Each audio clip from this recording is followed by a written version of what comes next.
The opening night screening of A Resistance is a historical drama about Yu Gwan-sun for organizing the March 1st movement against the Japanese colonial rule of Korea. A Resistance was a film that was really close to my heart, and a film that's really that I'm proud to have had open this year.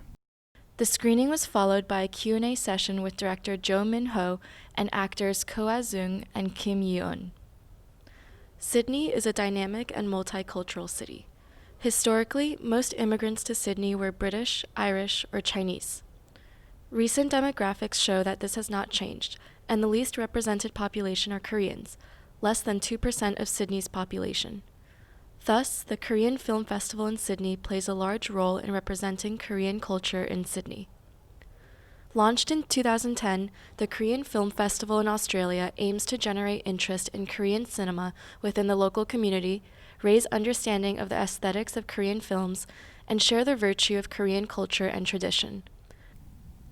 2019, as you may know now, after attending the festival, is the 100th anniversary of Korean cinema, but it's also the 100th anniversary of the establishment of the provisional government of Korea. Festival director David Park, who also manages the Korean Cultural Center in Sydney, provided insight into how his background has played a role into the ejection of Korean culture into the Australian community, a community that previously may not have been aware of Korea's history, but is still able to appreciate it. It's interesting because I know virtually nothing about the subject, so almost every word and gesture and movement is important, and I learnt an awful lot in a couple of hours. So every year we try to choose a dynamic range of films. So we would have a rom-com, we would have an action, we would have an art house film. But we try to focus a lot on the films that haven't had the chance to be shown to Australian audiences, but would resonate with Australian audiences, whether it be through the emotional chord, the message that is trying to be portrayed through the film. And yeah, we just try to be as diverse as possible to try and hit all facets of Korean cinema. The Korean Film Festival attracted a diverse audience with many non-Koreans. Following the screening, viewers spoke on what drew them to such a unique festival, as well as what sparked their interest in Korean cinema. Okay, so do you watch Korean films often? I do. I actually study Korean. It's my major at university, so... So what brought you here today? Well, we were here at a movie last week and we saw the flyer, and we like Korean culture in a minor way. What brings you to the Korean Film Festival tonight? For my love of Korean movies. Okay, so Yeah. you actually watch Korean films a fair bit? Yeah, quite a bit. A bit of that unique Korean culture in it, so it has a little bit of the humor and the hilarity that we don't quite have. It's a different kind. They insert it really well into serious films. I think Hollywood can sometimes just slot a joke in and it not really make sense in the context. There's a reaction. There's a physical and emotional reaction too. I think Korean cinema has an edge that Hollywood doesn't really have.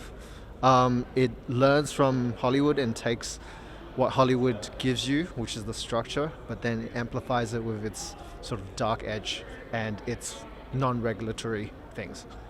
I grew up in Australia, and although I'm Korean, I wasn't given your standard Korean education.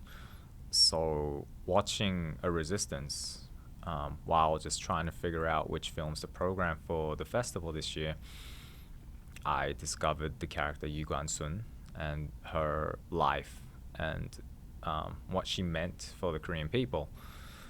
And even though I guess I call Australia home, I still the message in the film really resonated with me, which in turn, I guess, led to the decision for me to push for that film to be our opening film this year.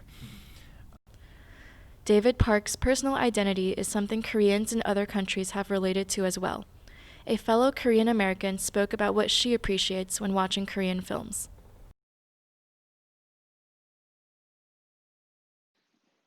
Korean cinema has given me a lot of insight into Koreans and their daily life. If I were to go to Korea, I would not be considered Korean. I'd be considered like an outsider, like a foreigner. Korean cinema has given me a lot of great insight into just the language, the food, the daily life, things about my ancestors, things like I wouldn't otherwise know about. So Koreans are very proud. Nationalism is extremely strong, which is why you'll see a lot of these films about the period, some hero in the time that Japan was colonizing Korea. A resistance to go back on that. A lot of people cry in the cinemas. A lot of people do not know who this person is and what this person did. But after watching the film, it still resonates with their hearts, and they react in ways that I guess the film intends for them to.